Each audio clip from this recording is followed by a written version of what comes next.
शिव बाबा ज्ञान के सागर हैं, ज्ञान सूर्य हैं।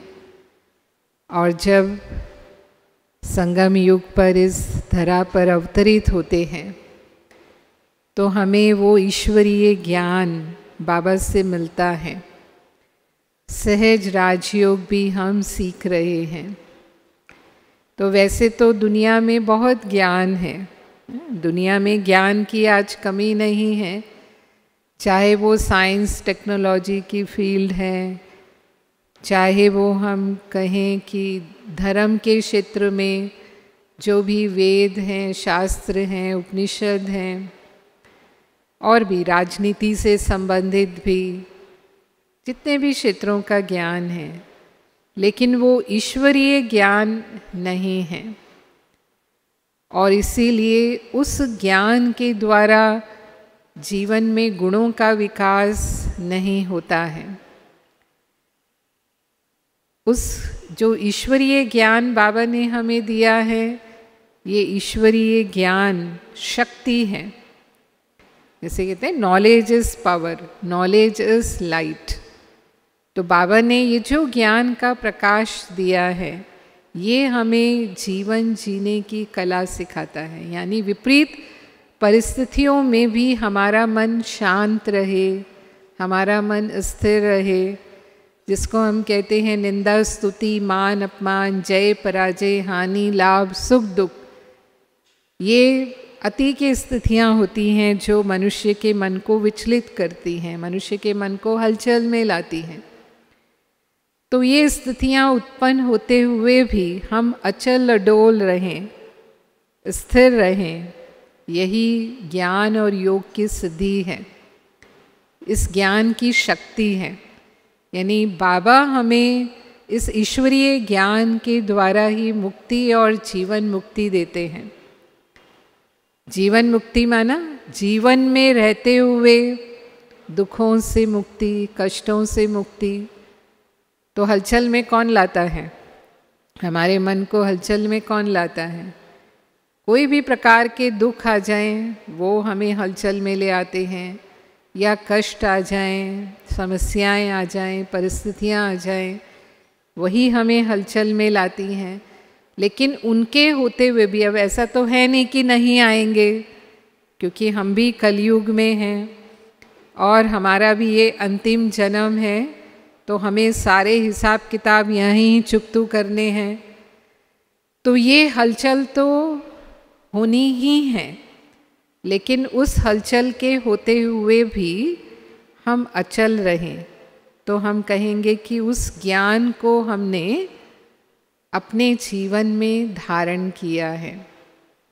तो ज्ञान केवल सुनना नहीं है, हम सुनते हैं, अच्छा लगता है। जैसे भक्ति में भी लोग सत्संग करते हैं तो अच्छा लगता है, लेकिन फिर वैसे के वैसे होते हैं, फिर वही अशांत हो जाते हैं, परेशान हो जाते हैं, डिस्टर्ब हो जाते हैं, वो सत्संग कोई अंदर नहीं जाता है।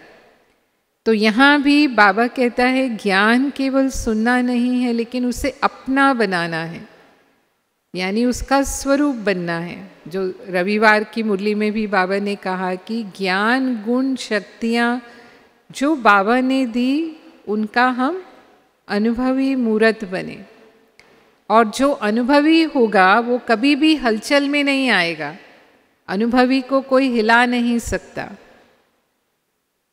मानो हम उदाहरण देते हैं कि हमने गुड़ चखा है और हमें पता है कि गुड़ मीठा है, फिर कोई मुझे आकर कहता है कि गुड़ तो खट्टा होता है, तो हम मानेंगे क्या? हम क्या कहेंगे? हमने चखा है गुड़, गुड़ तो मीठा होता है, खट्टा होता ही नहीं है। तो हमने अनुभव किया है, तो कोई हमें लाख उससे हिलाने की कोशिश करे, फिर भी हम नहीं हिलेंगे। तो यहाँ भी जो बाबा ने हमें आत्मा का अनुभव कराया है, शिव बाबा का जो हमने अनुभव किया ज्ञान के आधार पर, उसके लिए कोई संशय पैदा करने की कोशिश करे हमारे मन में, कर सकते हैं ना कई बातें, क्योंकि भक्ति की जो भी बातें हैं वो ज्ञान के विरोधी हैं।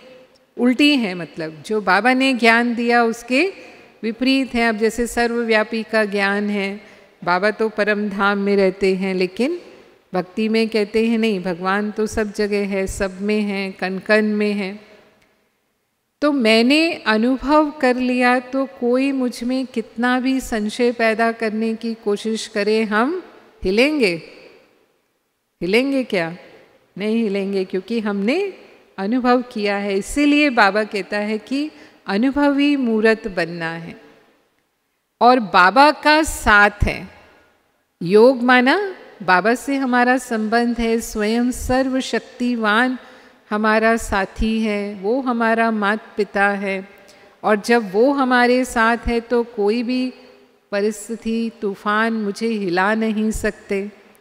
कहते हैं ना, जिसका साथी है भगवान, उसका क्या करेगा आंधी और तूफान। दुनिया में भी हम देखते हैं, किसी के साथ अगर गार्ड होते हैं, दुनिया में सिक्योरिटी देते हैं ना, जो भी वीवीआईपी लोग होते हैं उनको सिक्योरिटी दी जाती है, तो उसके आगे पीछे गार्ड चलते हैं, तो वो बहुत निर्भय चलते हैं। उनको पता है मेरा कोई कुछ नहीं बिगाड़ सकता, क्योंकि मेरे रक्षक मेरे आगे पीछे हैं। तो हमारा रक्षक कौन है? हमारा रक्षक कौन है?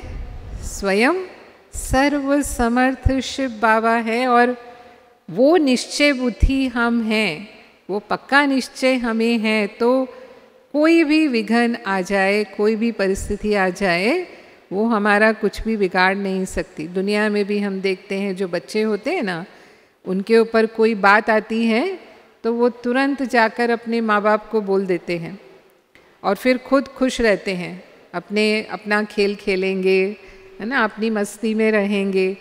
फिर उनको कोई परवाह नहीं होती, क्योंकि उन्होंने अपनी बात, जो मन की कोई भी ऐसी बात थी जो उनको परेशान कर रही थी या जो उनके लिए समस्या थी, वो उन्होंने ट्रांसफ़र कर दी, हाँ, अपने माँ को या पिता को सुना दिया, उनके लिए वो बात ख़त्म हो गई। अब माँ बाप सोचते रहे उसको लेकर के क्या करना है। तो यहाँ भी कोई भी ऐसी बात आती है जो मेरे मन को हलचल में ला रही है, मानो हमको लग रहा है हम हिल रहे हैं, और हम जाकर बाबा को कह दें, बाबा हमारा माता पिता है, हमने बाबा को कहा, योग माना क्या ना, जो भी मेरे मन के भाव हैं वो हम बाबा के साथ शेयर करते हैं। सर्व संबंधों का अनुभव हम बाबा के साथ करते हैं। तो वो कोई भी संबंध जो मुझे अच्छा लगता है, वो संबंध से मैंने बाबा को अपना वो बोझ दे दिया, वो ट्रांसफ़र कर दिया, तो हम निश्चिंत बेफिक्र बादशाह हो गए। क्योंकि फ़िक्र किसको दे दी हमने? बाबा को दे दी। तो फिर हमारी हलचल नहीं रहेगी। तो ये विधि हमें समय पर अपनानी है, जैसे ज्ञान को भी समय पर यूज़ करना। अब जैसे ड्रामा की नॉलेज है, ड्रामा की नॉलेज हमें अचल अडोल बनाती है। बाबा कहता है कोई भी बात आई, 2-3 पॉइंट हैं ड्रामा की जो हमें यूज़ करनी है। एक पॉइंट है, ड्रामा की पॉइंट लगा दो, फुल स्टॉप लगा दो। अब हमको पता तो है कि ये बात है जो मुझे हिला रही है। अब जो भी हो, हमारे तन से संबंधित हो सकती है, मन की बात हो सकती है, यानी पास्ट की कुछ बातें जो मन को हिलाती हैं, या धन से संबंधित कोई समस्या हो सकती है, संबंधों से संबंधित कोई भी विघ्न हो सकता है, जो भी है, यही सारे एरिया हैं, है ना। या गवर्नमेंट की कोई पॉलिसीज़ होती हैं, कुछ जनरल बातें भी होती हैं दुनिया की जो हमें हिला सकती है, यानी जैसे प्राकृतिक आपदाएं वगैरह भी होती हैं, वो भी हम समाचार सुनते हैं, मानो कुछ भी है। तो ये सब जब आता है, जो भी हम देख रहे हैं सीन ही है, वैरायटी सीन है। तो बाबा कहता है कैसे पार करना है उसको। ड्रामा हमें क्या सिखाता है, कैसे देखना है, साक्षी होकर देखो। ड्रामा की सीन है, साक्षी हो जाओ। साक्षी होते ही उसका प्रभाव हमारे ऊपर नहीं होगा। फिर फुल स्टॉप लगाना वो हम कब लगा पाएंगे? जब हमारे अंदर समेटने की शक्ति होगी। हमारे मन बुद्धि में वो पावर, कंट्रोलिंग पावर होगी, एकाग्रता की शक्ति होगी। माना जब चाहें हम मन को जिस स्थिति में लाना चाहें ले आए। हमें पता है कि ये श्रीमत के अनुसार नहीं है। मैं जो सोच रही हूँ, जो मेरा मन चल रहा है, ये श्रीमत नहीं कहती है और मुझे उसको स्टॉप करना है, तो तुरंत मैं उसको फुल स्टॉप लगा सकूं। तो वो समेटने की शक्ति को मैं समय पर प्रयोग कर सकूं, मैंने ड्रामा के ज्ञान को यूज़ किया। फिर दूसरा ड्रामा हमें कहता है हर बात में कल्याण है, हर बात में हमारा अच्छा है। जो हुआ था वो अच्छा था, जो हो रहा है वो अच्छा है, और जो होगा वो भी अच्छे से अच्छा ही होगा। ये राज ड्रामा का बाबा ने हमें समझाया है। तो अगर मैंने इस पॉइंट को अपना बनाया, यानी मैं इसे यूज़ करती रहती हूँ, जैसे जो सैनिक होते हैं युद्ध के मैदान में, वो अपने अस्त्र शस्त्रों को चलाते रहते हैं, तो चलाते रहते हैं तो समय पर निशाना साध पाते हैं, नहीं तो निशाना चूक जाएगा। यहाँ भी अगर मैं इस नॉलेज को यूज़ करती रहती हूँ समय प्रति समय, तो फिर जब मुझे आवश्यकता है तो ये नॉलेज की पॉइंट काम करेगी। यानी मुझे लगेगा कि भले बात बुरी हो रही है, अब देखने में सभी बातें तो अच्छी नहीं होती हैं, कुछ अच्छा भी होता है ड्रामा में और कुछ हमारे साथ बुरा भी हो जाता है। कोई ऐसी घटनाएं हो जाती हैं जो हमारे लिए सचमुच बुरी हैं, लेकिन जो कल्याण है उसमें, जो हमारा भला है, वो भविष्य के पर्दे में होता है, उस समय हमें नज़र नहीं आता। उसमें भी हमारा कल्याण है लेकिन नज़र नहीं आ रहा, लेकिन उतना धीरज हम रख पाते हैं। तो मैंने यूज़ किया उस पॉइंट को कि इसमें भी मेरा भला है, तो मेरा मन हलचल में नहीं आएगा, क्योंकि अच्छा है तो अच्छा है माना वो पॉजिटिव है, और होता भी है सचमुच। बाद में हमें समझ में आता है कि अरे हम समझ रहे थे, लेकिन ये तो सचमुच इसमें मेरा भला ही है। और तीसरी बात ड्रामा की बाबा कहता है नथिंग न्यू, क्योंकि ये ड्रामा फिर से रिपीट होता है, हूबहू रिपीट होता है। और जब हूबहू रिपीट होता है, ऐसा राज बाबा ने हमें समझाया, तो 5000 साल पहले भी ये बात आई थी और मैंने इसको पार किया था। मैं आत्मा ही इस ड्रामा की एक्टर हूँ, तो मैंने कल्प पहले भी इसे पार किया था और अभी भी मैं पार कर ही लूँगी, अभी भी मैं विजयी हूँ। हमें बाबा ने कहा है कल्प कल्प के विजयी बच्चे हैं हम बाबा के, तो वो मुझे यूज़ करना है और मैंने उसको यूज़ किया और बहुत आसानी से फुल स्टॉप लग जाएगा। तो ये ज्ञान को यूज़ करना, जैसे कहा। हाँ, और दूसरी बात हमारी जो ज्ञान की बात है, जैसे बाबा ने हमें ये ड्रामा की बात कही, ऐसे ही कर्मों की बात भी बाबा हमें कहते हैं कि कर्मों के हिसाब किताब अनुसार, जैसे बहुत विघ्न आते हैं हमारे सामने, मानो कई ऐसा महसूस करते हैं कि जब हम ज्ञान में आए या जब से हम ज्ञान में आए हैं तब से हमारे जीवन में विघ्न ही विघ्न आते हैं। तो फिर कर्मों की गति भी बाबा ने समझाई है कि जो भी है वो हमारे ही अपने किए हुए कर्म हैं। कोई बाबा हमारे लिए ऐसा कर रहा है। कई बार फिर जैसे भक्ति में हम भगवान को दोष देते हैं, तो यहाँ भी हम बाबा को बोलना शुरू कर देते हैं, बाबा से हम फरियाद करते हैं। फिर बाबा को हम कहते हैं बाबा आप मदद नहीं करते हो, आप क्या कर रहे हो। तो बाबा कैसे मदद करेंगे? उसकी नॉलेज क्या है? हिम्मते बच्चे मददे बाप। हिम्मत रखेंगे तो बाबा मदद करेगा। एक कदम हिम्मत का हमारा और फिर 1000 गुना बाबा हमें मदद करते हैं और हम उससे पार हो जाते हैं। पर कई बार हम ये भूल जाते हैं, जैसे मुरली में भी बाबा ने कहा कि हम मददे बाप हिम्मते बच्चे, ऐसा करना शुरू कर देते हैं कि पहले बाबा मदद करें फिर हम हिम्मत करेंगे। लेकिन विधि क्या है? विधि से सिद्धि मिलेगी तो विधि है, पहले मुझे हिम्मत रखना है।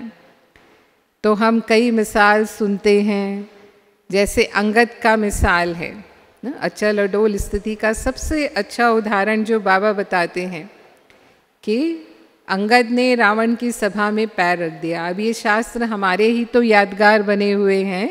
संगम युग में जो हमने चरित्र निभाए वो शास्त्रों में स्थूल रूप में यादगार बन गई।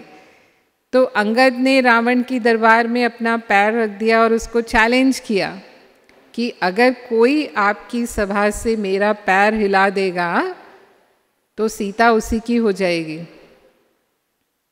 तो रावण ने इशारा किया तो उसके जो सभा के महारथी थे वो एक एक करके उसके पैर को हिलाने की कोशिश करने लगे कि इसका पैर उठा दें हम, लेकिन कोई भी उसके पैर को ना तो हिला पाया और ना उठा पाया। फिर लास्ट में रावण खुद उठा, उसने सोचा चलो मैं ही करता हूँ। तो जब रावण उसके समीप आया तो उसने क्या कहा, उसने कहा कि मेरे पैर नहीं लेकिन श्री राम के पैर तुम छुओगे तो तुम्हारा उद्धार हो जाएगा। और उसने खुद ही अपना पैर हटा दिया, उसने रावण को हाथ नहीं लगाने दिया। तो बाबा भी ऐसे ही कहता है कि माया किसी भी, अब रावण क्या है, माया का रूप है ना, तो माया अनेक रूपों में हमको हिलाने के लिए आती है, लेकिन हम अचल अडोल तब रह सकते हैं जैसे उसको कहा, उसके दोस्तों ने कहा जब वो अंगद गया, अरे तुमने ये क्या चैलेंज दे दिया, अगर कोई तुम्हारा पैर हिला देता तो क्या होता, सीता माता तो चली जाती। तो उसने कहा कि कैसे हिला देता, क्योंकि मैंने श्री राम का नाम लेकर के पैर रखा था और वो अब श्री राम की जिम्मेवारी हो गई कि मेरा पैर हिलेगा कि नहीं हिलेगा, है ना। और सीता भी तो राम की है, तो जब राम साथ में है तो पैर कैसे हिल सकता है। तो यहाँ भी कौन साथ में है, बाबा साथ में है, तो माया हमें कैसे हिला सकती है। और एक उदाहरण और बाबा हमें देते हैं कि जैसे विष्णु जी शेष शैया पर लेटे हुए हैं, दिखाते हैं ना, क्षीर सागर है और उसमें विष्णु जी लेटे हुए हैं और उनके सिर पर जो शेष नाग का फन है वो छत्र छाया है। तो यहाँ प्रतीक क्या है कि परिस्थितियाँ कैसी हैं चारों ओर, हाँ सागर है और सागर में भी सांप की शैया है और सिर पर भी सांप के फन है। और ऐसी परिस्थिति में भी विष्णु जी कैसी स्थिति में हैं, एकदम शांत प्रसन्न मुद्रा में हैं, हाँ बहुत निश्चिंत अपना नींद कर रहे हैं। तो ये किस स्थिति का प्रतीक है, किस स्थिति का प्रतीक है, हाँ ये भी तो हमारी ही यादगार है ना, ये सब यादगार बने हैं शास्त्रों में। तो हमने ऐसी स्थिति का अनुभव किया कि माया की कैसी भी विकराल परिस्थितियां हैं, वो 5 फन माया के 5 विकार है ना, 5 विकारों का कैसा भी रूप है, लेकिन हम उसको भी क्या बना देंगे, अपना सेवक बना देंगे। वो शेष नाग जो माया का प्रतीक है वो विष्णु जी का सेवक बना हुआ है। तो माया भी हमारी दासी बन जाए और हमारी सेवा में रहे तो फिर वो हमें हलचल में थोड़ी लाएगी, वो ला ही नहीं सकती, है ना। इतना हम शक्तिशाली हैं कि माया भी हमारी सेवा में हाजिर है। तो बाबा इसीलिए हमें सर्वशक्तिवान का टाइटल देते हैं। तो कभी भी ऐसी स्थिति आए तो अपने ये चित्र को हमें सामने रखना है ना। बाबा हमेशा कहता है कि आबू में हमारा यादगार है, अचलेश्वर महादेव का मंदिर है यहाँ पर और अचलगढ़ बना हुआ है। आप में से किसी ने अचलगढ़ देखा है या नहीं देखा, देखा है किसी ने अचलगढ़, हाँ देखो कुछ लोगों ने देखा है, हाँ ना, वो पहाड़ी पर अचलगढ़ का मंदिर बना हुआ है। तो वो अचलगढ़ भी हमारे लिए, जैसे दिल वाला मंदिर बाबा कहता है आप बच्चों की तपस्या का यादगार मंदिर वो बना हुआ है, ऐसे ही वो मंदिर भी हमारी अवस्था का, हमारी स्थिति का यादगार वो बना हुआ है। तो ज्ञान योग से हम अपनी अचल अडोल अवस्था बना लेते हैं, वो स्थिति हमारी बन जाती है कि वो यादगार आज शास्त्रों में भी बनी हुई है। अब कौन कौन सी स्थितियां हैं जो हमें हिलाती हैं? तो मानो संबंधों की बात करें हम, संबंधों में मानो किसी ने मेरी ग्लानि की, जैसे हमने कहा ना, निंदा स्तुति, जय मान अपमान, जय पराजय हानि लाभ, ये स्थितियां जो आती हैं। तो निंदा स्तुति, किसी ने मेरी निंदा की, ग्लानि की, कभी भी हमें अपनी कमी सुनना पसंद नहीं होता है। तो किसी ने मेरे लिए 2-4 बातें कह दी और मुझे पता चला, तो हम क्या होगा, उस पर चिंतन चलाना शुरू कर देंगे। तो बाबा ने हमें समझ दी है, जैसे कहा कि जब हम ज्ञान को यूज़ करेंगे तो ही हमारी स्थिति अचल बनेगी। तो हमें बाबा ने समझ दी है कि निंदक को भी अपना मित्र समझो। तो निंदक हमारा मित्र इसलिए है क्योंकि वो मुझे अपनी कमी बताता है। मेरी कमी कई बार मुझे नहीं पता चलती, वो भी बाबा मुरलियों में कहते हैं कि हमारी नज़दीक की नज़र कमज़ोर है, दूर की नज़र हमारी तेज़ होती है। यानी दूसरों की कमियां हम देखते हैं लेकिन अपनी कमी हम नहीं देख पाते। और अगर किसी ने मुझे ध्यान पर दिया तो हम पुरुषार्थ ही कर रहे हैं सर्वगुण संपन्न बनने का, संपूर्ण बनने का। तो और ही हमें उसको थैंक्स बोलना है कि आपने मुझे ध्यान पर दिया, आपका शुक्रिया। हम इस पर पुरुषार्थ करेंगे, अपनी इस कमी को दूर करेंगे और इसीलिए वो हमारे मित्र हो गए। तो उसको हमें पॉजिटिव बदल देना है। पॉजिटिव में हमने चेंज कर दिया तो उसके प्रति मेरी भावना भी नहीं बदलेगी, नहीं तो हम उनको अपना दुश्मन समझने लगते हैं और उनके प्रति हमारी वृत्ति नेगेटिव हो जाती है। फिर कोई हमारा अपमान करता है, मानो गुस्सा करता है, रोज़ ही होता है। ये तो रोज़ की बातें होती हैं हमारे जीवन में कि कोई हमें बहुत स्नेह देगा या कोई हमारे प्रति जो है वो दुर्भावना रखेगा तो हमसे बुरा व्यवहार करेगा, कभी गुस्सा कर देगा, कभी इंसल्ट कर देगा। कोई ना कोई तो हमारे ज़िंदगी में ऐसा इंसान होता ही है। तो मानो वो हमसे ऐसा व्यवहार करता रहता है, तो अगर हम फीलिंग में आ गए, फीलिंग में आ गए माना क्या हुआ, हलचल में आ गए ना। हमारे मन में उस फीलिंग को लेकर के कितने वेज थॉट चलते हैं। ये तो हमेशा ही ऐसे करते हैं, कितना हम सहन करेंगे, कब तक ऐसे चलेगा। तो अपनी शक्ति को यूज़ करना है ना। बाबा ने हमें जो सहन शक्ति दी है, समाने की शक्ति दी है। चलो कई बार हम सहन भी कर लेते हैं लेकिन फिर उसको समा नहीं पाते, तो 4 लोगों के सामने फिर हम उसके लिए बोलते भी हैं। तो अगर हमने राइट टाइम पर यूज़ कर लिया, क्योंकि सहन करना बाबा की आज्ञा है। अब यहाँ भी 2 बातें हैं। बाबा ने हमें ये भी समझाया है कि हमने कभी उसके साथ ऐसा किया है, चाहे इस जन्म में ना किया हो, पूर्व जन्म में किया होगा, तो वो आत्मा अपना कर्ज चुका रही है, अपना हिसाब किताब पूरा कर रही है। तो मेरा कर्जा चुकता हो गया, तो हम हल्के हो गए। उसको हम जरा भी फीलिंग में ना लाएं। वो तब फीलिंग नहीं आएगी जब हम स्वमान में रहेंगे। अगर जरा भी अभिमान का अंश है तो वो अपमान की फीलिंग ज़रूर लाएगा। कोई भी हमारे साथ ऐसा व्यवहार करेगा और मुझे फीलिंग आती है तो इसका मतलब देह अभिमान है।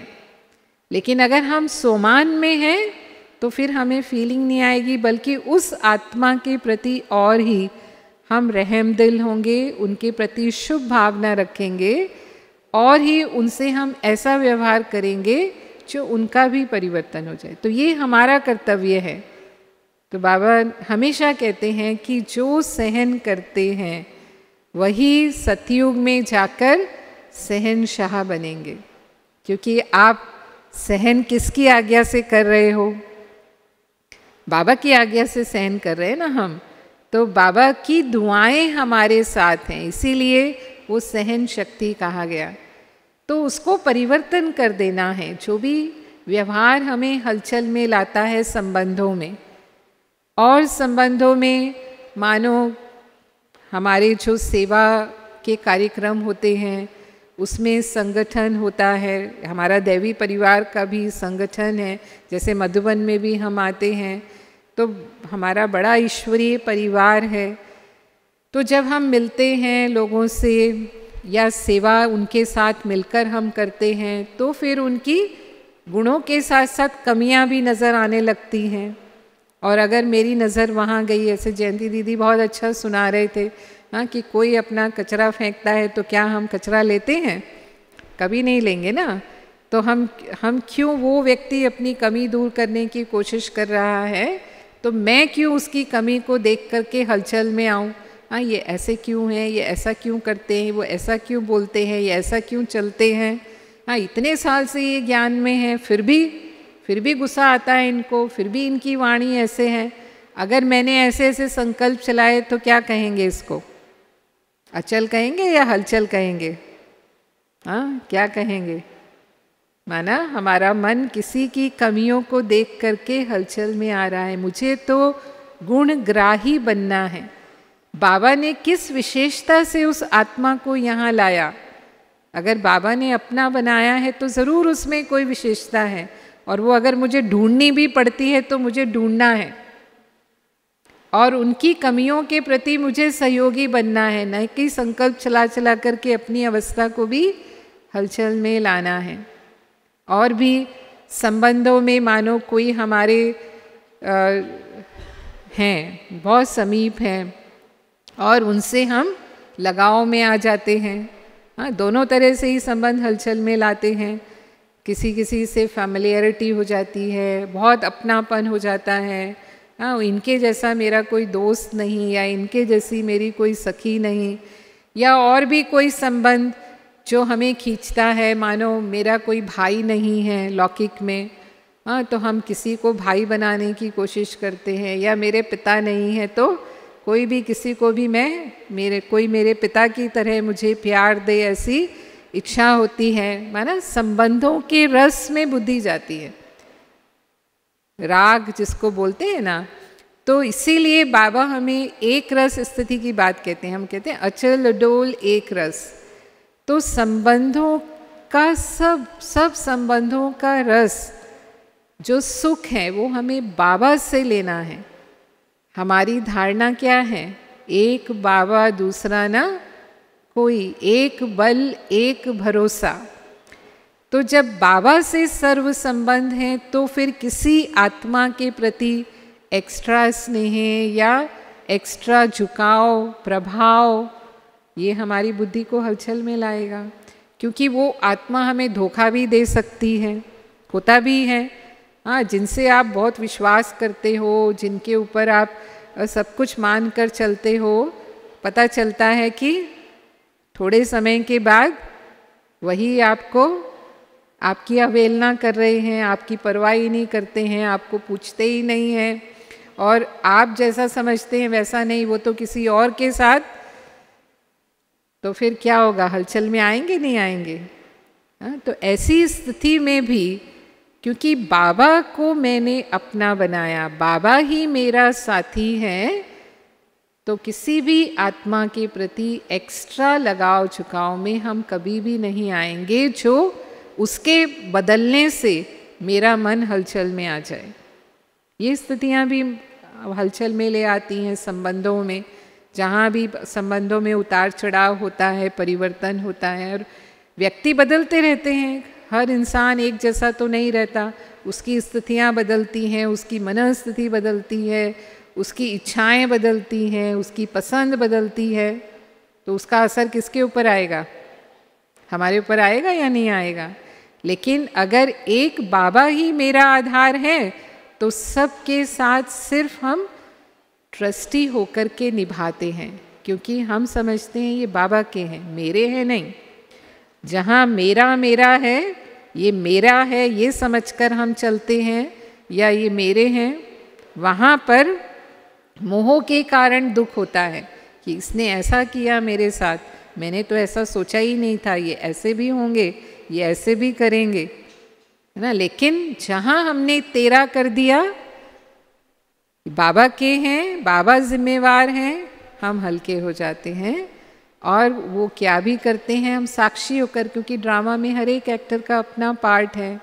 तो अगर साक्षी होकर के हम उनके पार्ट को देखते हैं हर एक आत्मा के अपने संस्कार हैं, तो हमारा मन फिर हलचल में नहीं आता है। और संबंधों में किसी ने अचानक शरीर छोड़ दिया, होता भी है।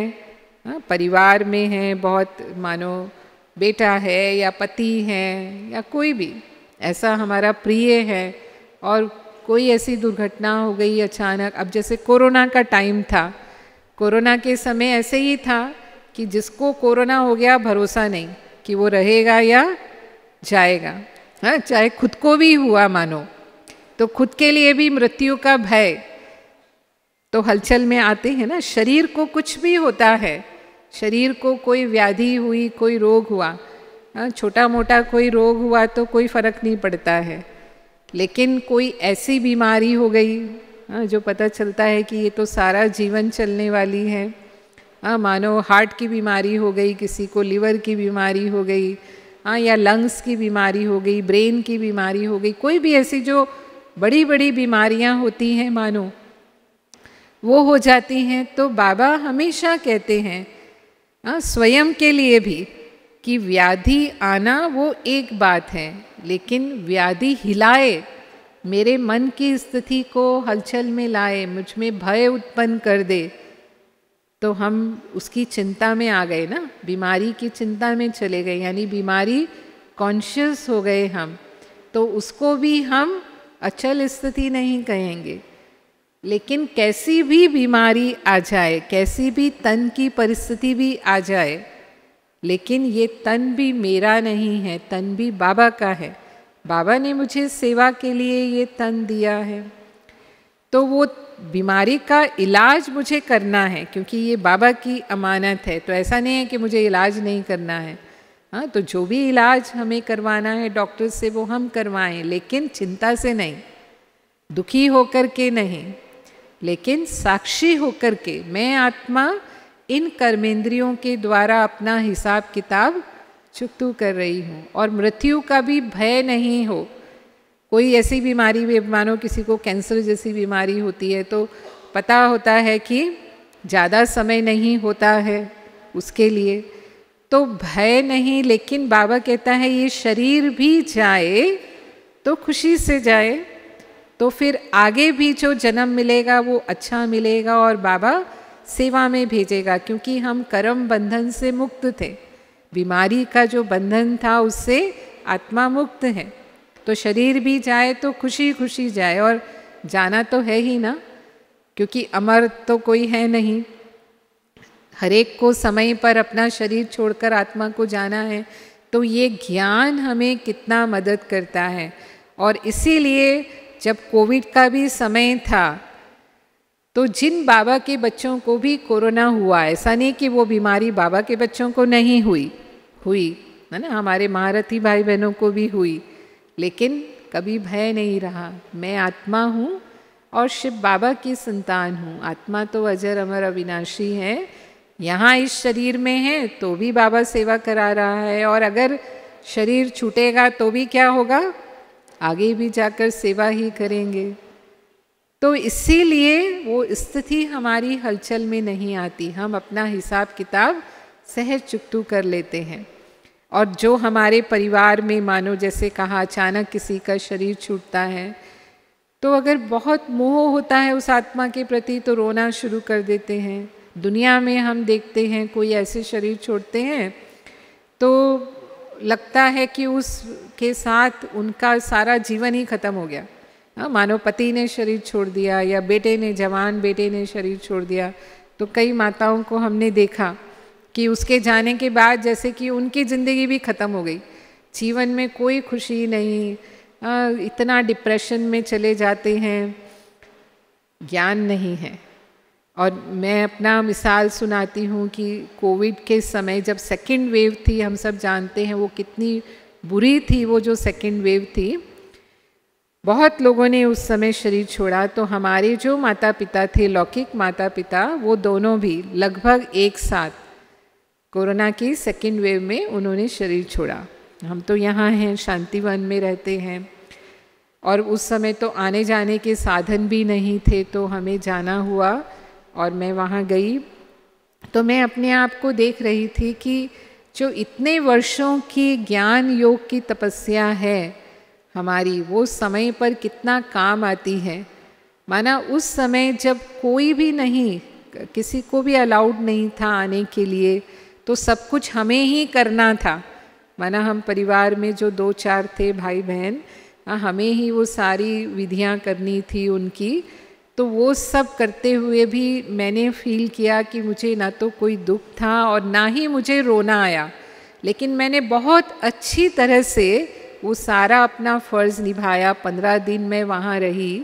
माना अपने परिवार में मैं भाई बहनों में सबसे बड़ी हूँ, तो उस हिसाब से, और जो दूसरी फैमिली थी, भाई था और उसकी फैमिली जो थी, वो लोग भी कोविड से ठीक हुए थे, अभी ठीक ही हुए थे वो, तो उनके अंदर भी उतनी शक्ति नहीं थी कि वो सब कुछ कर सकें। तो वो सारे काम किए जो जीवन में कभी नहीं किए, लेकिन कितनी सहजता से, क्योंकि बाबा हमारे साथ था और वो बाबा के ज्ञान का बल वो इतना काम करता है कि वो पता ही नहीं चला कि कितनी सहजता से सब कुछ हो गया।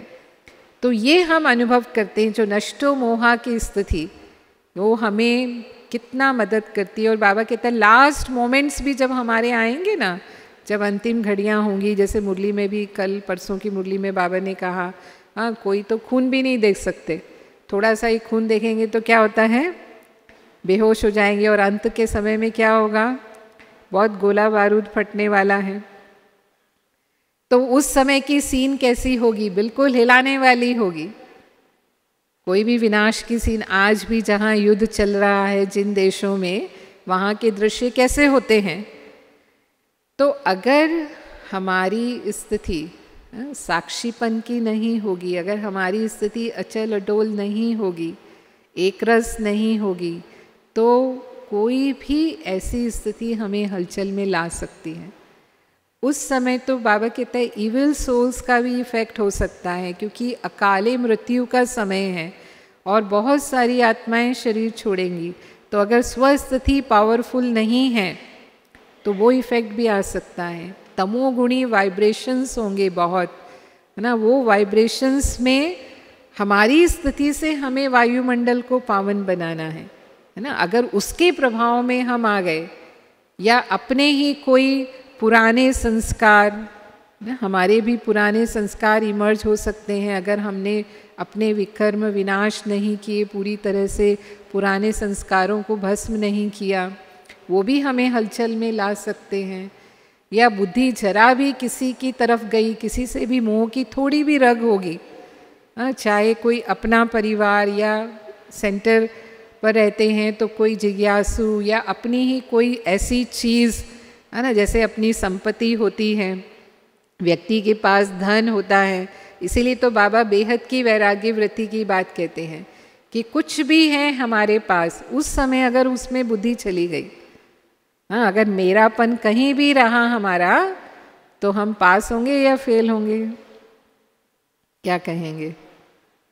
हाँ, वो फेल होने के चांसेस हो सकते हैं। बाबा ही याद आए और किसी भी बात में बुद्धि न जाए, तब हम कहेंगे कि वो हमारी अचल अडोल एक रस स्थिति। तो वो बहुत काल का अभ्यास चाहिए। हम उस समय कर लेंगे, उस समय हम पास हो जाएंगे, वो नहीं होगा। इसीलिए अभी से बाबा हमें कहता है ना, समय मुझे सिखाए नहीं। जो हम कहते हैं इंतज़ार नहीं करना है, लेकिन पहले से इंतज़ाम रखना है। हम समय को लाने वाले हैं, समय मेरे से कराएगा नहीं ना। जैसा समय होगा वैसा अपने आप हमारे अंदर वो स्थिति बनी जाएगी, वैराग आ ही जाएगा, नहीं। अभी से सब कुछ होते हुए मुझे बेहद का वैरागी बनना है, तब हम उस समय भी उस स्थिति का अनुभव करेंगे। अब जैसे मानो धन की कोई बातें ऊपर नीचे होती हैं कई बार। एक उदाहरण से मैं समझाना चाहूँगी। एक बार एक बिजनेसमैन थे, उन्होंने अपना नया घर बनाया।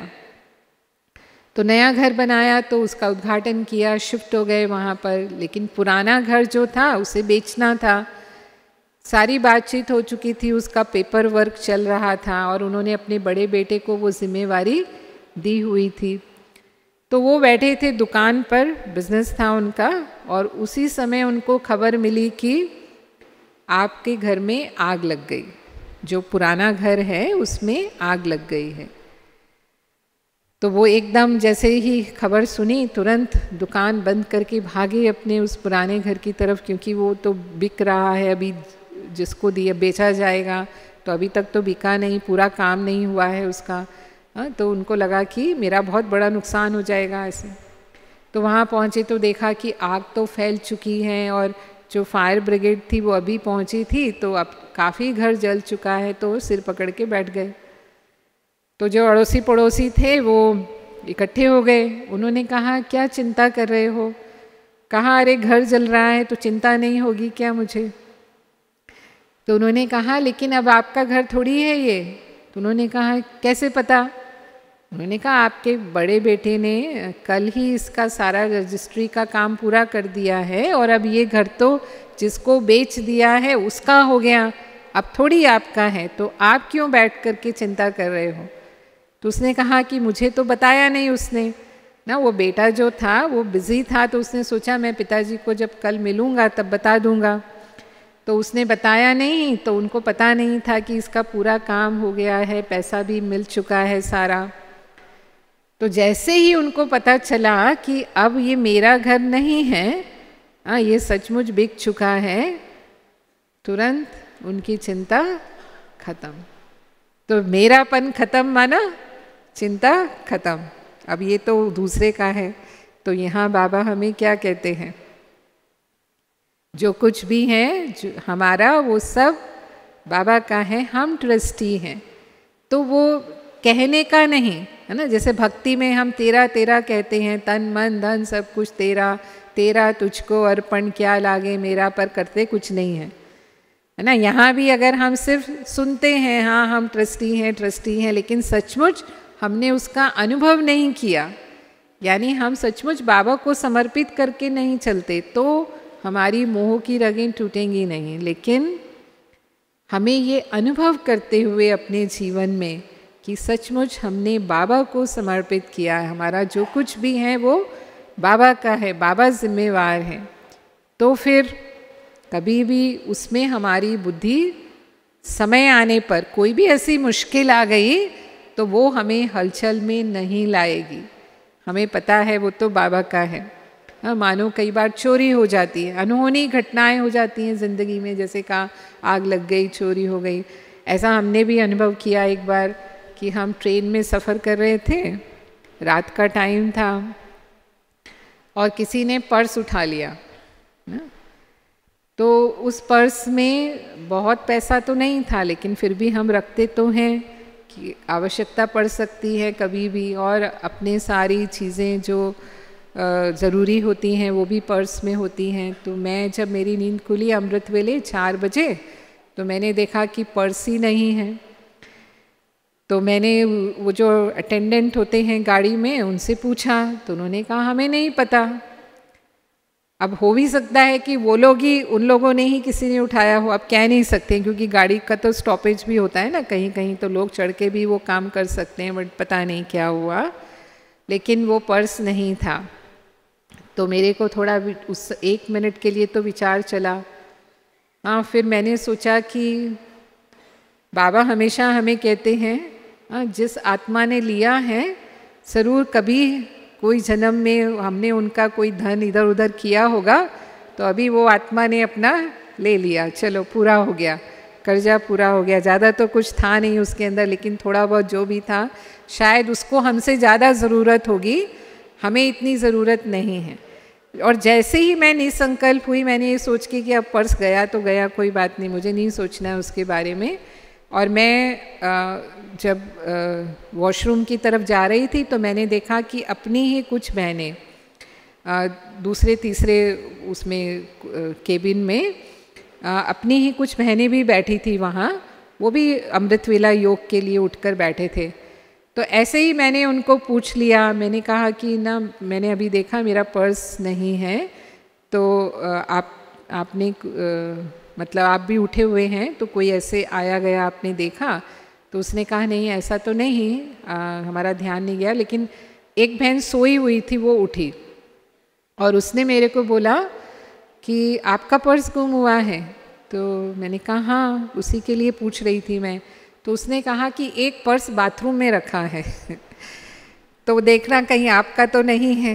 मैं तो जा ही रही थी, तो मैं गई तो मैंने देखा वो मेरा ही पर्स था और लेने वाले ने सिर्फ रुपए ही निकाल लिए, बाकी सारा सामान उसी में रखा हुआ और वो बाथरूम के ऊपर एक वो जो खूंटी बनी हुई थी उसके ऊपर रख के वो चला गया। तो मैंने कहा चलो, रुपए का हिसाब था वो ले लिया उसने, बाबा ने पर्स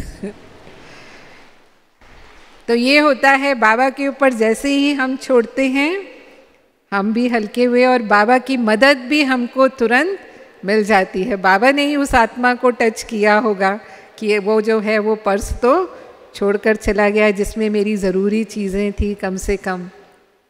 तो कहने का भाव यही है कि हमारी अचल अडोल स्थिति अभी से होनी चाहिए और अभी से हमें अपनी सूक्ष्म चेकिंग करते रहना चाहिए कि कोई भी तन मन धन की परिस्थिति मेरे मन को हिलाती तो नहीं है।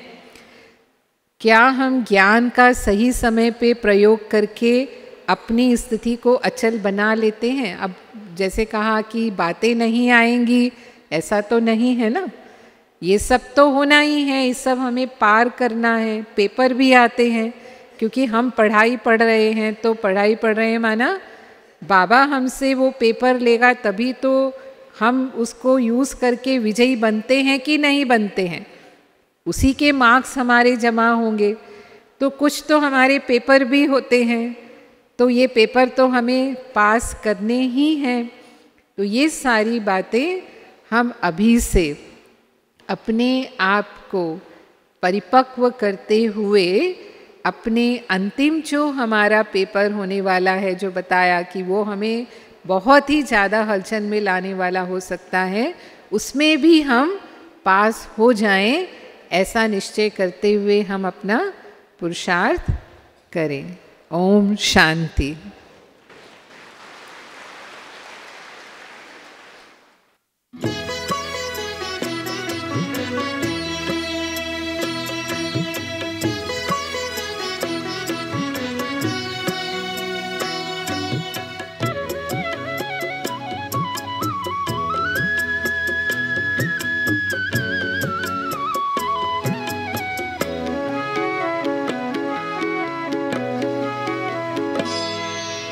कदम कदम पर मदद तुम्हारी ये एहसास दिलाती है।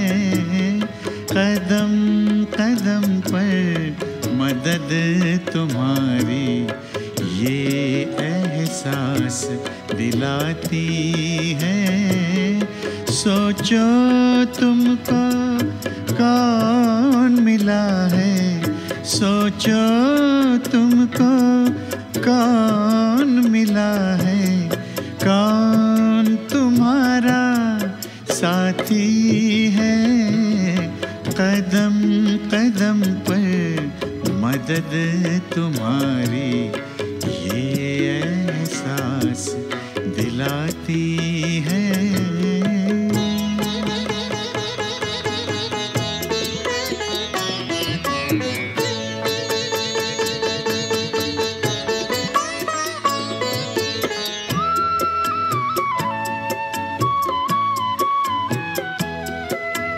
पल भर जब भी होते अकेले पास मेरे आ जाते हो। पल भर जब भी होते अकेले पास मेरे आ जाते हो। धीमे धीमे कानों में अनहद नाद सुनाते हो। एक किरण अनदेखी आती, एक किरण अनदेखी आती, राह दिखा कर जाती है। भरते हुए ना किसी ने देखा झोली भर जाती है। कदम कदम पर मदद तुम्हारी